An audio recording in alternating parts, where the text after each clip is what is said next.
que la position bi nga xam ne gis neen certains pays comme la Russie la Chine même sax ñi nga xam ne ñoo bokk ci BRICS parce que boo waxee BRICS da xel day dem ci Russie Chine ak Iran ak Afrique du Sud l'Europe donc tout ça on va y revenir avec Cheikh Ousmane Touré de manière plus large Cheikh Ousmane je pense qu'on a déjà campé le débat le 3 janvier 2026 benn fait bu inédit moo xew foofule ca Venezuela Cheikh Ousmane avec la capture du président Nicolas Maduro. macha allah dafa am terme boo utilisé ci sa introduction bu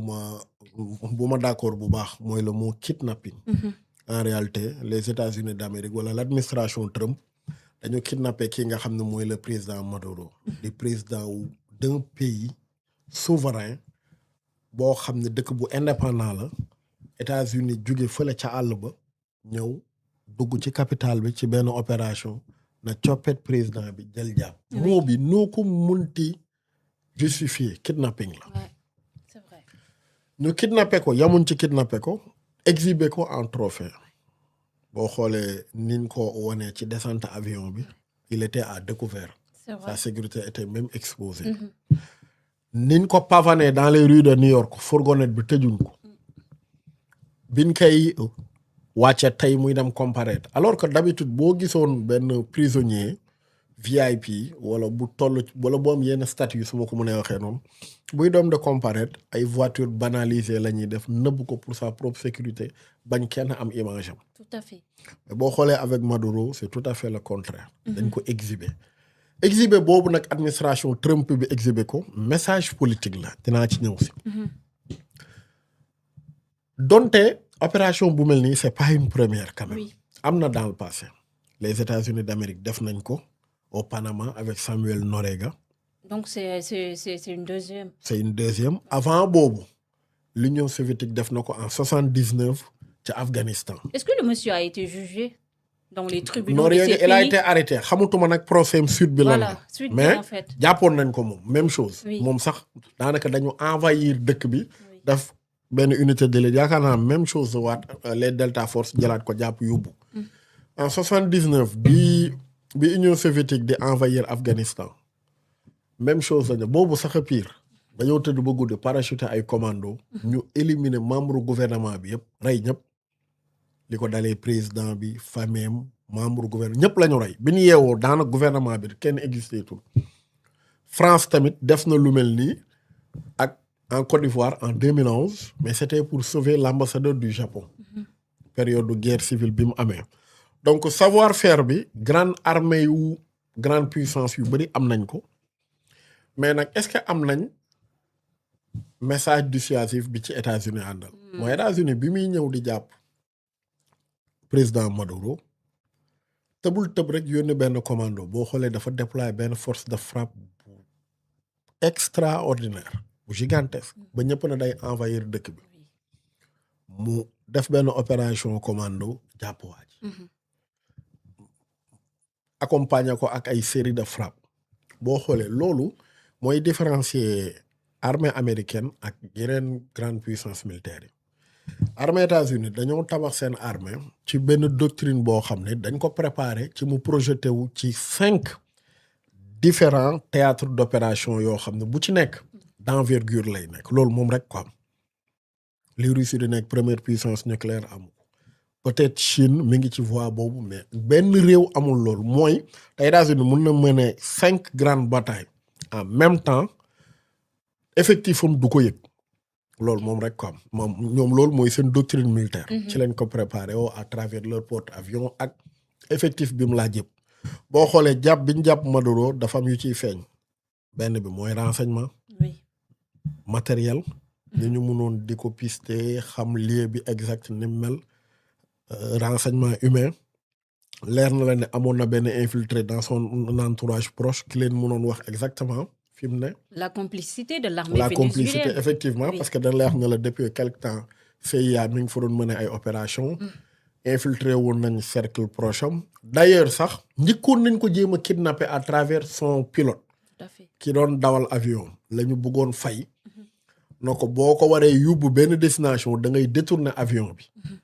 indil ñu ko ci seen benn base après kooku renoncer kooku CIA njëkk na ko approché da ngay sentir logistique parce que ni ñu duggee ci dëkk bi appareil yi ñu utiliser yoo xam ne ay radar du ko détecter force de frappe bi ñu teg à côté pour bu loolu échouer ñooñu mun a dugg ci dëkk bi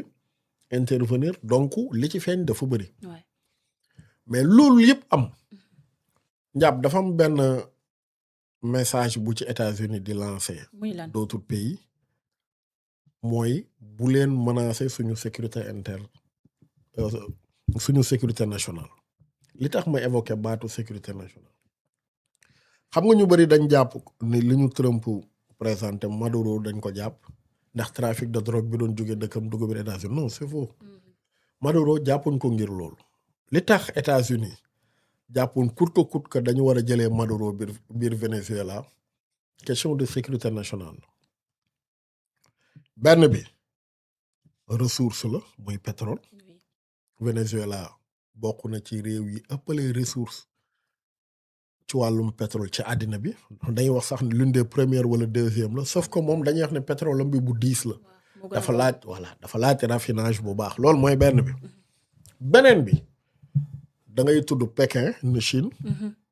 beneen bi da ngay tudd Moscou na Russie beneen bi da ngay tudd Hezbollah na Iran moom boo ne Hezbollah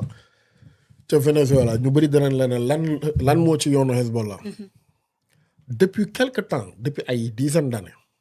Hezbollah dafa implanté wu biir Venezuela di fa def ay activités économiques di fa def ay achat ak vente d'armes di former yenn FDS u Venezuela yi ci li ñuy woowee guérilla urbain ak ci yenn façon guerre hybride yi xew dañ fa implanté bu baax a baax loolu benn la te ku wax Hezbollah wax Iran et d'ailleurs dañuy wax ni Venezuela bokk na ci dëkk yi doon jënd ci Iran yenn drone Shahid yeeg yooyu muy beneen bi Russie allié historique gu Venezuela ni Russie nekkee en difficulté wala ci benn front bu ko États-Unis sonal biir Ukraine mënoon na tijji beneen front biir Venezuela bu sonal les États-Unis comme crise bi amoon avec Cuba ci temps wu Kennedy mooy crise bu baie des cochons bi parce que lan mooy indi woon loolu États-Unis dafa xëy bis déployer ay missiles à portée intermédiaire biir Turquie base bu ñuy wax Incirlik bi ñu ko defee loolu dafa menacé woon sécurité nationale u Union soviétique parce que dafa am arme yoo xam ne portée intermédiaire day menacé yenn réew yi bu ko jegee dañuy wax ne arme la yoo xam ni su ko réew mi sànnee beneen dëkk bi balaay radaru dëkk boobu di ko détecté bay mën di sànni anti missile fekk ne missile boobu agsi na moo tax États-Unis ak Russie dañ cee jongante ci la Russie déployé moom it ay missile biir Cuba même chose loolu menacé sécurité nationale u États-Unis ñu trouvé accord bi ngay dégg mooy START 1 la xawma START 2